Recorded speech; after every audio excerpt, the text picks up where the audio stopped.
ஏக இறைவனின் சாந்தியும் சமாதானமும் நம் அனைவரின் மீதும் உண்டாவதாக. எல்லா புகழும் இறைவன் ஒருவனுக்கே. நம்ம தொடர்ந்து நிலவரங்களை பார்த்துட்டு இருக்கோம். இன்னைக்கு வந்திருக்கக்கூடிய சில முக்கியமான தகவலை ஒரு தொகுப்பாக பார்க்கலாம். அதுலேயும் பார்த்தீங்கன்னா கத்தார் விவகாரம் தான் பெருசாக போயிட்டு இருக்குது. இன்னைக்கு பாலஸ்தீன அமைப்பு பகிரங்கமாக ஒரு அறிவிப்பு கொடுத்துருக்காங்க. கத்தார் மேலே இஸ்ரேல் தாக்குதல் செஞ்சதை எந்த விதத்திலையும் அசால்ட்டாக எடுத்துட்டு நவுந்துடாதீங்க. இது கத்தார் மேலே செய்யப்பட்ட தாக்குதலே கிடையாது, அரபுலகத்தின் மீதே செய்யப்பட்ட தாக்குதல். இப்போது பார்த்தீங்கன்னா இஸ்ரேல் என்ன பண்ணிட்டாங்க, அவங்களுடைய கிரேட்டர் இஸ்ரேல் அப்படிங்கக்கூடிய அந்த வேலையை முதல் கட்டமாக கத்தார்லேருந்து ஆரம்பிச்சிட்டாங்க. இனி அடுத்தடுத்து பார்த்தீங்கன்னா எல்லா அரபுலகமே அவங்க என்ன பண்ணுவாங்க, கைப்பிடிக்க போறாங்க. அதனால இந்த நேரத்தில் ஒன்றிணைந்து நீங்க ஆக்ஷன் எடுங்க. நீங்க பாலஸ்தீன தலைவர்களை தானே குறி வச்சாங்க, அவங்க இறந்தா பரவாயில்லன்னு நினைக்கிறீங்களா? எங்களுக்கு எங்க மக்களை விட எங்களுடைய தலைவர்களுடைய உயிர் பெருசு இல்லை. அதனால எங்களுடைய மக்கள் எப்படி இறக்குறாங்களோ, எங்களுடைய குழந்தைகள் எப்படி இறக்குறாங்களோ அந்த மாதிரி தான் எங்களுடைய தலைவர்களும் இறக்குறாங்க. அவங்க இறந்தாலும் அந்த பதவிக்கு வர்றதுக்கு எங்கள்கிட்ட ஆட்கள் இருக்காங்க. நாங்க போராடுறதுக்காகவே பிறந்திருக்கோம். ஆனா இது எங்க மேல செய்யப்பட்ட தாக்குதல் தானே நினைச்சு இந்த அரபுலகம் அமைதியா இருந்துட்டீங்கன்னா அடுத்து உங்களுடைய அரபு தேசமே பாத்தீங்கன்னா முற்று முழுதுமாக பாதிக்கப்படும் சொல்லிட்டு இன்னைக்கு காசாவுடைய போராளி குழு தலைவர்கள் என்ன பண்ணிருக்காங்க, அறிவிப்பு கொடுத்திருக்காங்க.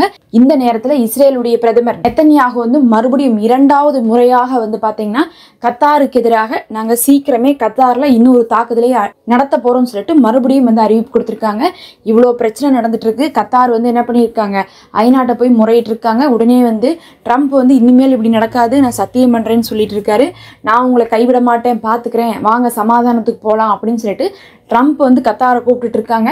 ஆனா கத்தார் என்ன சொல்லிட்டு இருக்காங்கன்னா, அவங்க அடுத்த கட்ட முடிவுகளுக்கு தான் போயிட்டு இருக்காங்க. அவங்க தாக்குறதுக்கான வேலையில நாங்க செய்ய போறோம், எங்களுடைய நட்பு நாடுகளோடு சேர்ந்து நாங்க இஸ்ரேலுக்கு பதிலடி கொடுப்போம்னு சொல்லிட்டு அறிவிச்சிருந்தாங்க நேத்து. நம்ம வீடியோலயே பார்த்திருப்போம்.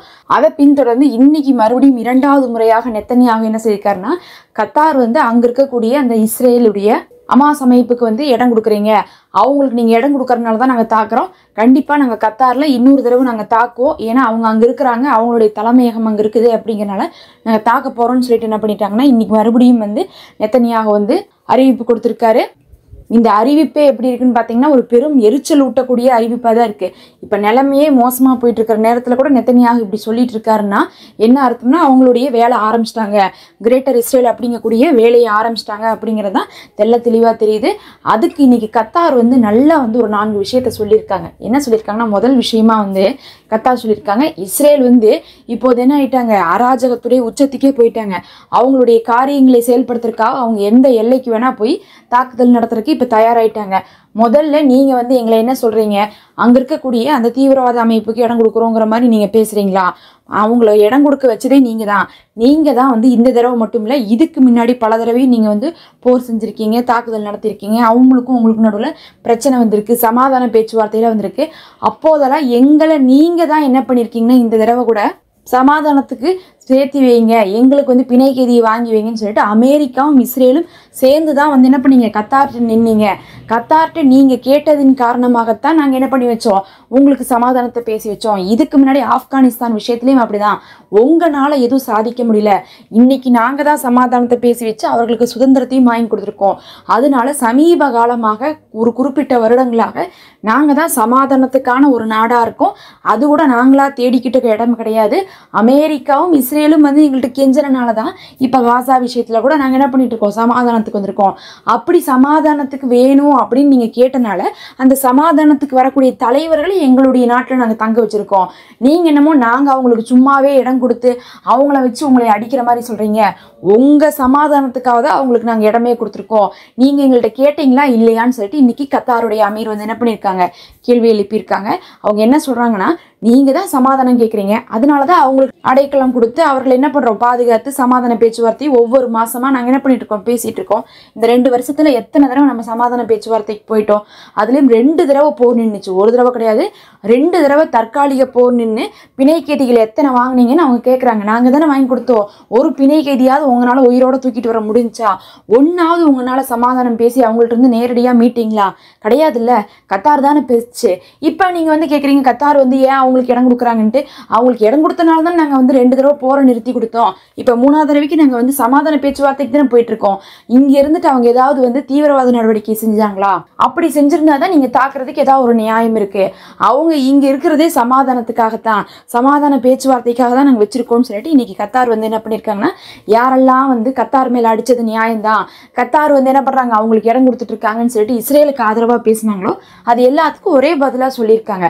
அதுக்கு காரணமே இஸ்ரேலும் அமெரிக்கா தான் சொல்லிட்டு நல்ல அறிவுடையவர்களாக இருக்கக்கூடிய யாருமே வந்து என்ன சிந்திச்சு பார்ப்பாங்கன்னா, அங்கிருந்து எந்த ஒரு தாக்குதலோ இல்லை வந்து பார்த்தீங்கன்னா எந்த ஒரு ஆக்ஷனும் வந்து என்ன பண்ணுறதில்ல, இஸ்ரேலுக்கு வர்றதில்லை. அதுக்கு பதிலாக அங்கே இருக்கிறவங்க தான் என்ன பண்ணுறாங்க, சமாதானமே பேசிகிட்டு இருக்காங்கும் போது அவங்கள போய் வந்து ஒரு பீஸுக்காக இருக்கக்கூடிய ஒரு குரூப்பை போய் அட்டாக் பண்ணியிருக்காங்களே, இனி எப்படி வந்து பிணைக்கேரிகள் விடுவாங்க, இனி எப்படி சமாதானம் வரும், இந்த போர் நிற்கும்னு சொல்லி தான் வந்து இஸ்ரேலுக்கு எதிராக கேள்வி கேட்பாங்களே தவிர இஸ்ரேலுக்கு ஆதரவாக வந்து கத்தாரவே கேள்வி கேட்கறது நியாயமற்ற காரியம்னு வந்து இன்னைக்கு அவங்க தெளிவாக பதிவு செஞ்சுருக்காங்க. அதே மாதிரி பிரான்ஸுடைய அதிபர் மேக்ரோன் அவர்களும் என்ன சொல்லியிருக்காங்க, இந்த மாதிரியான தாக்குதலெல்லாம் நாங்கள் ஒருபோதும் ஆதரிக்க மாட்டோம்.